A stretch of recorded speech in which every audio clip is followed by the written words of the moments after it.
Hello everyone, Jason from MisprintedMTG.com here, and today we have the long-awaited second episode of Misprint Masterclass, where we take a look at each of the categories of misprints and take an in-depth look to see the different types of variety that exist within it. And today's episode is about crimps. So let's go ahead and get started.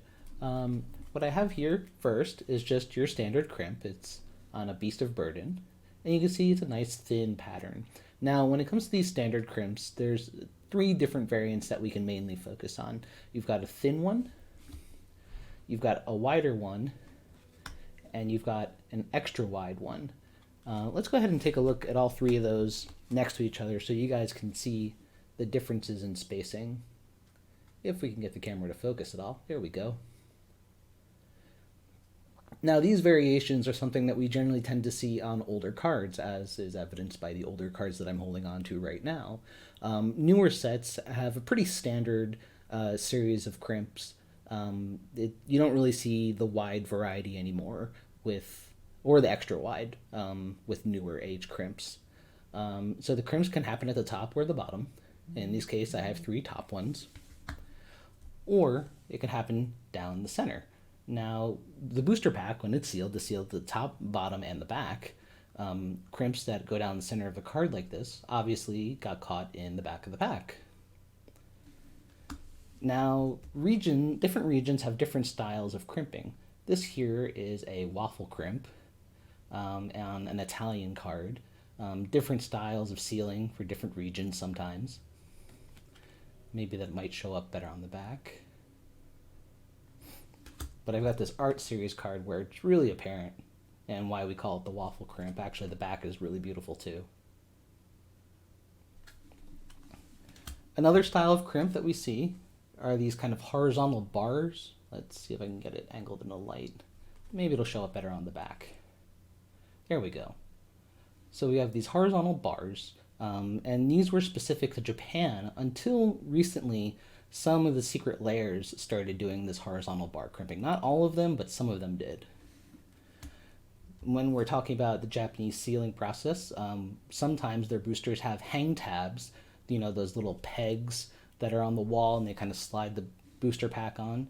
And in really extreme cases, you'll actually see the indentation space and the circle for those specific hang tabs. You could have that with the normal style of crimping. You could have a hang tab with the waffle style of crimping.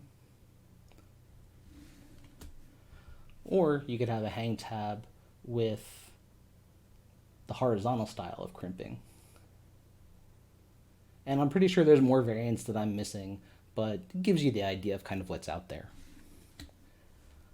Also, while we're talking about the sealing of packages, it's also possible to get crimps that are still sealed in the pre-release packaging or secret layer packaging. This is a card, and it's kind of rock solid provenance. You know that this is legitimate as far as a crimp is concerned, and I'm not going to go into fake crimps in this video, by the way. But yeah, it's possible to get them sealed, and I'd say now more than ever, it's worth having sealed crimps. I used to be of the opinion that you didn't need to have your crimp sealed, but if you can get your crimp sealed, it's just a little bit of extra reassurance to its legitimacy, which is nice to have. When a card gets shifted extremely in the booster while it's being sealed, you can get a double crimp. This card is beautiful, but it also managed to stay in one piece, which is not always the case when it comes to double crimps. We have this Whisk Away here, which got cut into two pieces, and these two pieces were found in different parts of the box, which is really cool. It also makes them a little more rare and a little more sought after if you could have both pieces of the card.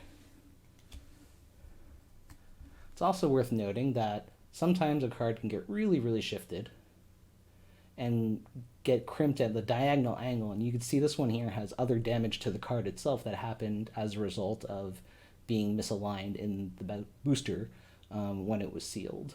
I have the second piece of this one too floating around here somewhere. Where did you go?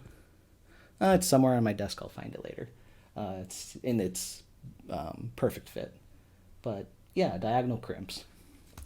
And the last type of crimp that I'm going to talk about is a crimp that I kind of refer to as the tiddlywink crimp, where you have a crimp on the top and on the bottom. These are insanely rare, and I've only seen them a couple times, but it's good to know that they're out there and to keep an eye out for them. That's pretty much the variety of crimps that I've come across. Maybe you've seen more. And if you have, feel free to send me a picture, an email, or mention it in the comments. So that's the Misprint Masterclass on Crimps. Thank you for tuning in, everyone. This is Jason with MisprintedMTG.com, and I'll see you in the next episode.